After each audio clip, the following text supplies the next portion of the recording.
अस्सलाम वालेकुम स्टूडेंट। आज इस वीडियो में हम कंडक्शन का ही नेक्स्ट टॉपिक डिस्कस करने के लिए जा रहे हैं। थर्मल कंडक्टिविटी क्या होता है और फिर हम पढ़ेंगे कंडक्टर्स के और नॉन कंडक्टर के यूजेस क्या होते हैं। बात करते हैं थर्मल कंडक्टिविटी। कंडक्शन का ही ये सब टॉपिक है, thermal conductivity.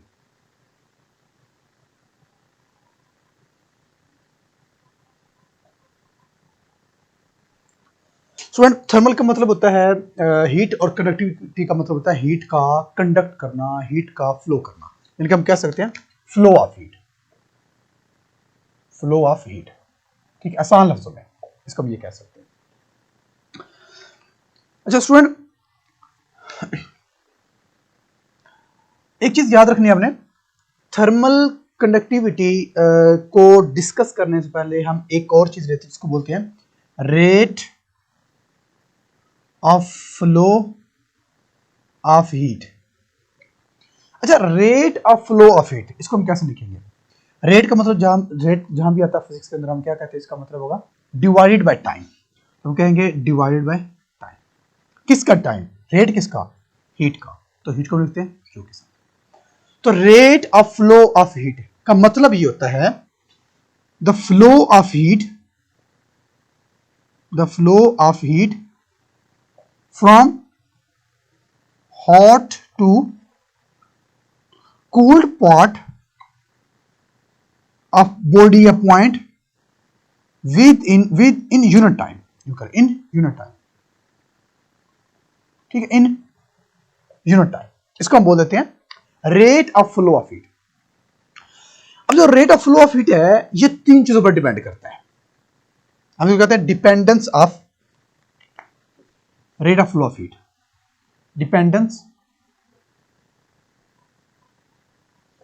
Dependence of rate of flow of heat. Q by T मतलब rate of flow of heat. Dependence कि rate of flow of heat जो होता है वो डिपेंड किस पर करता है? तीन चीजों पर डिपेंड करता है। पहले cross sectional area. Cross sectional area क्या होगा? क्रॉस सेक्शन वही होगा जो हम पहले डिस्कस कर चुके हैं ऑलरेडी। जो फ्रंट फेस होता है ना, फ्रंट फेस, इसको हम काट देते हैं। जो फ्रंट में नजर आता है that's called cross section area. Cross section area पर rate of flow of heat depend कैसे करता है? देखें, हमारे पास जी दो बार हैं, ये हमारे पास दो बार हैं, दो रॉड है हमारे पास। लेंथ में दोनों की सेम बना रहा हूं लेकिन मैं एरिया, क्रॉस सेक्शन एरिया का डिफरेंट रख रहा हूं। ठीक है, ये 1 है, ये 2 है। अब मुझे एक बात बताएं, क्रॉस सेक्शनल एरिया जितना ज्यादा होगा तो rate of flow of heat यानी कि हीट जो ट्रांसफर होगी विद यूनिट टाइम वो किस में ज्यादा होगी?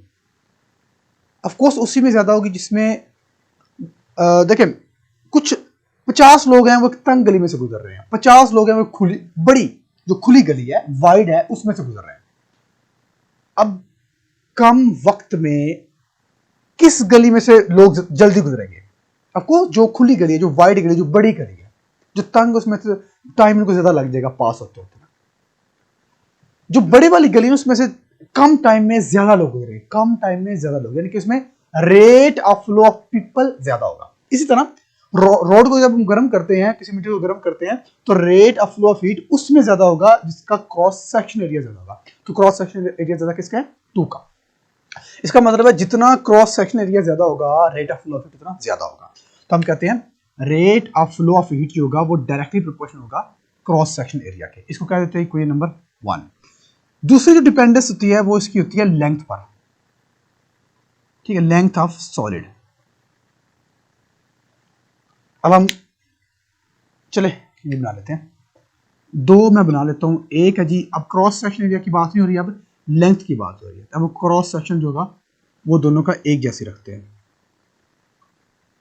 ठीक है, अब जो क्रॉस सेक्शन एरिया है वो दोनों में तकरीबन सेम है, लेंथ दोनों में डिफरेंस है, 1 है, ये 2 है। अब मुझे बताएं कि इसकी एग्जांपल हम यूं ले लेते हैं कि चले इसको हम यूं करते हैं, ये पॉइंट ए है, ये पॉइंट बी है, ये पॉइंट ए है, ये पॉइंट बी है। हम इसी को डिफाइन एक्सप्लेन करते हैं। दोनों रॉड को हम एक ही कैंडल के साथ, यानी कि एक कैंडल हम रॉड 1 के एंड ए पर लगा देते हैं और एक कैंडल हम रॉड 2 के एक एंड पर लगा देते हैं।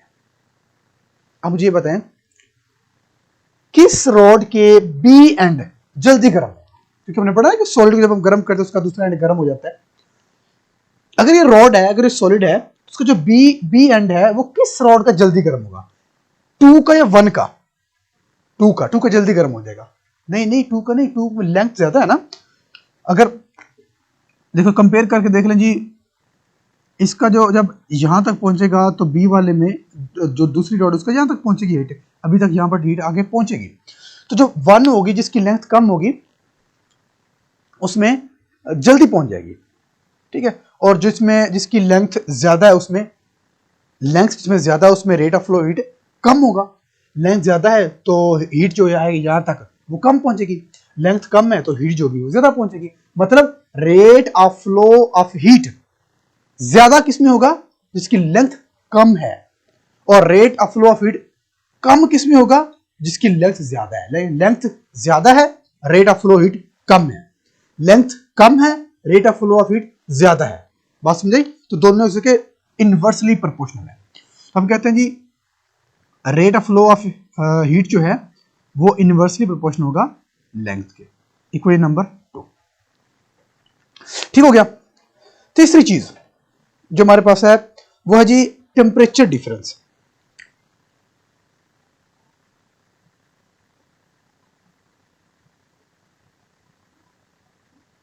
टेम्परेचर डिफरेंस पर कैसे देखिए, हम इसकी ये ले लेते हैं कि एक हमारे पास रूम है, इसके अंदर जो टेम्परेचर है वो है जी 10 डिग्री, आउटसाइड पर है जी 45 डिग्री।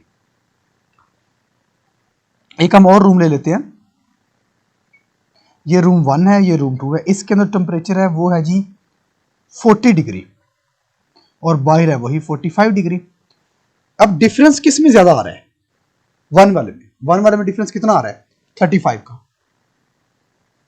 2 वाले में डिफरेंस कितना आ रहा है जी 5 का। अब मुझे बताएं कि किस वाले केस में हीट का फ्लो ज्यादा होगा, 2 में या 1 में?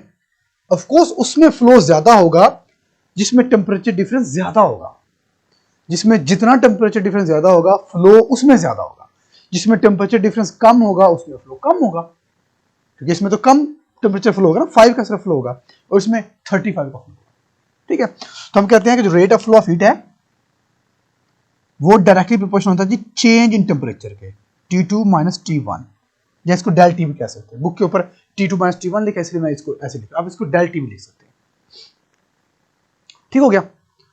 चलें इसको ये कोई नंबर 3 है, जब हम तीनों को कंबाइन करते हैं तो हमारे पास आता है जी, चलो मैं ये कर लेता हूँ, Q/A proportional A T2 minus T1 और डिवाइड बाय L। प्रोपोर्शनल को खत्म करने के लिए हम दो चीजें यूज करते हैं, इक्वल का साइन और एक कांस्टेंट। Q/A इक्वल KA/L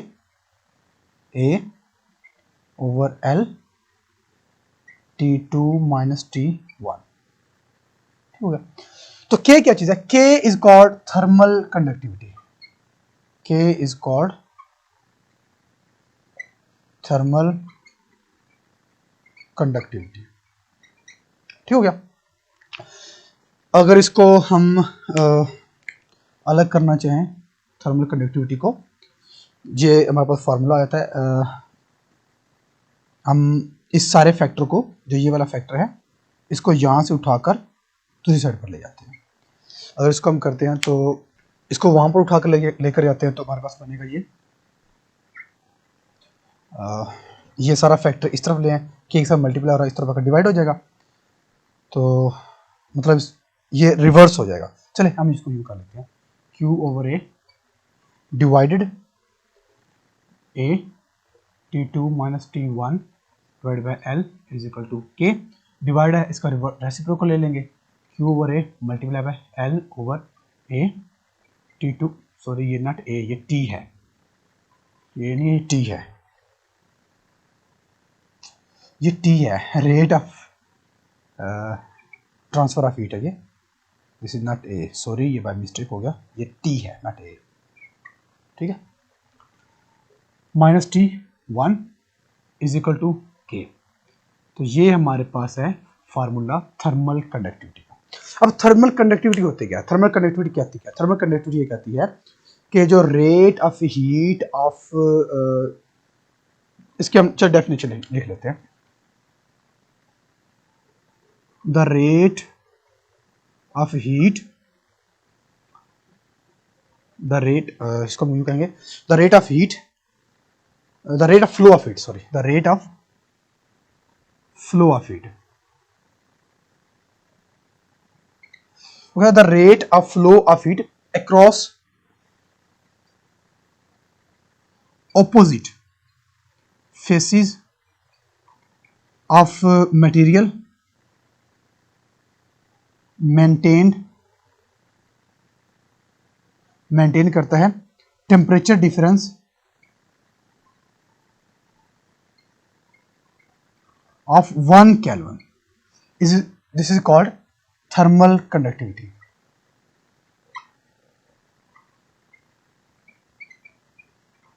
ठीक है, इसको बोलते हैं थर्मल कंडक्टिविटी।